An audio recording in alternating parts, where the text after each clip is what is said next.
Hi everyone, welcome back to Clean Eating Kitchen. I'm Carrie, and today we're going to be talking about what I eat to lose weight during perimenopause. I'm also going to be talking about my experience with hormone replacement therapy and how that is helping to ease my symptoms. So let's go ahead and jump right in.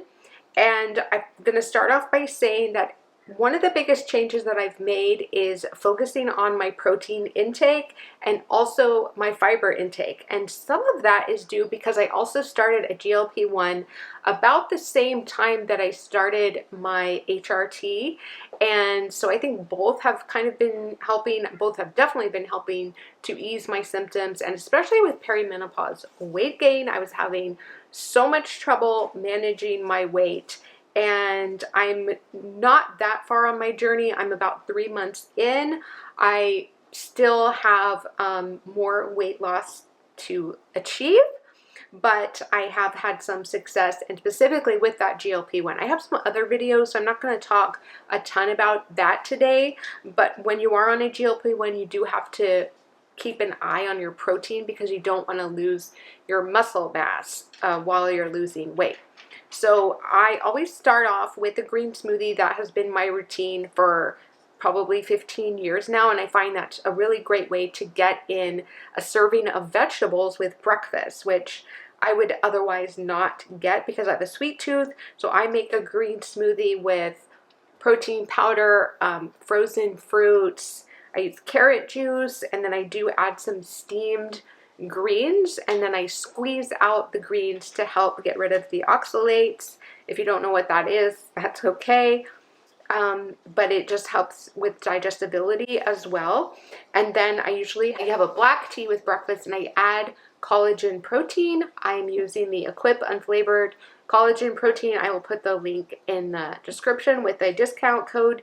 And I estimate that my breakfast plus a collagen in my tea, you can also do it in coffee, is about 30 grams of protein. So that is a great way to start out the morning, whether you're trying to lose weight or not, or if you're just trying to maintain weight. You really want to shoot for 25 grams of protein in the morning. And then I added mine up, and I'm guessing it's about 30 grams. And then for lunch, I usually have a colorful salad with lots of vegetables, and then I have some lean protein with that. So I'm estimating I get about 20 grams of protein with lunch. And then dinner, I have 2 recipes I'm going to show you today. Both of them I'm using the slow cooker, and you know I do love my Instant Pot as well, but I would say I love my slow cooker just as much as I love my Instant Pot. An Instant Pot is a pressure cooker. A slow cooker is more like the crock pot. And so they work quite differently, I think. But what you end up with is a ready-to-go meal with either one, pretty much. So that's how I like to make my dinners, because I have more energy early in the day, so I like to prep my dinners ahead of time. And I do like to meal prep, especially dinner, so I make a big batch. So on one of these days, I made a pot roast, and I just use a ton of vegetables. I use bone broth to add more protein, and I use some local grass-fed roast, or I think it was a chuck roast that was already cut up, and then just cook that all day long. And then I'll usually serve that with some sort of a carb like rice or potato. And then I also have a snack usually in the middle of the day, late in the afternoon, which gets me about 10 grams of protein. So the total for the day is usually around 85 grams of protein. And then another dinner I wanted to show you was a easy chili that I make in the crock pot. I'll put both of these recipes in the description. And with the chili, again, I just added a ton of vegetables. This time I used bell peppers and onions. And then what I like to do when I make chili is I don't put the meat in the crock pot. I just let the vegetables cook all day. And then I cook the meat separately. And usually that's ground meat. And then I add that in, and I also like to add a bunch of fresh herbs because it's a little bit of a secret, I think, is that herbs, either dried herbs or fresh herbs, are really, really high in antioxidants. And so it's a great way to add just more nutrition to your diet in a fairly easy way, and not even that expensive because usually herbs aren't too pricey, either fresh or dried. So I want to talk about my HRT routine. I know a lot of people are interested. I did some videos on oral progesterone on social media, and people were very, very interested in that. So oral progesterone, which is also known as bioidentical progesterone, because the molecular structure is the same as what is produced naturally in our body.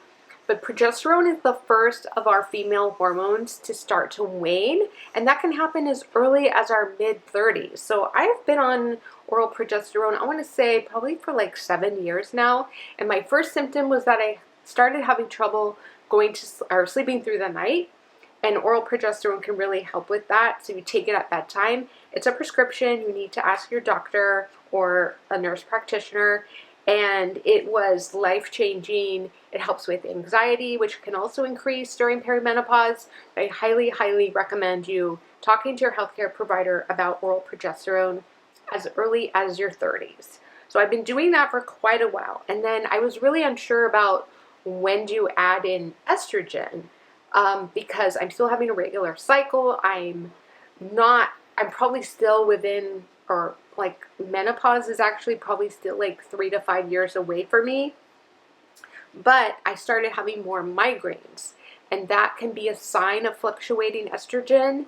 And so I talked to my healthcare provider, who suggested doing a patch, an estradiol patch. And the big difference between the estrogen that our mothers, many of our mothers took, which was thought to have some more health risks, they took an oral version, and that has a greater chance of blood clots.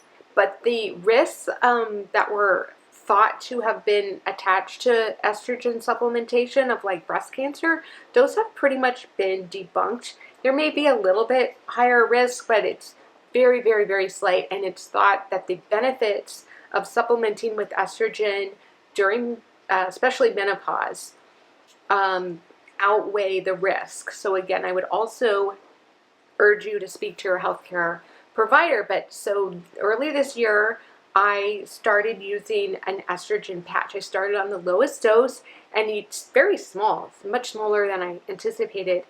And you just wear it continuously. You change it twice a week. So that, combined with the GLP-1, that is one of the new weight loss medications, I believe has helped me. At this point, I've lost about, I want to say 5% of my body weight, and I'm looking to lose a total of about 10%. So I'm about halfway there. I have noticed a ton of positive differences. I have less inflammation. I lost mostly belly fat, which is the fat that is most associated with health risks, and so that's a positive thing. And my migraines have been a little bit better, and that was actually one of the reasons I started a GLP-1, is because there's some thoughts that it can help reduce inflammation in the brain, and some patients are reporting fewer migraines. The jury is out on if it helps get rid of my migraines or how my progress will continue, but I can update you on that in a few months. I would say that I also have been working on my walking, my strength training, and that's because I don't want to lose muscle mass, and I just want to continue to keep my metabolism high and help manage my weight. So that is pretty much the update for now. I hope that that is helpful. If you have questions, please leave them in the comments. And I do have a GLP-1 meal prep guide that I'll link in the description as well. If you're interested in that, or you just want some more meal prep tips, I think it would be helpful. It's high protein tips. So that is it for today, and I'm gonna link to my video that has more information about clean eating on a GLP-1, and then you can watch that next, and I'll see you in the next video.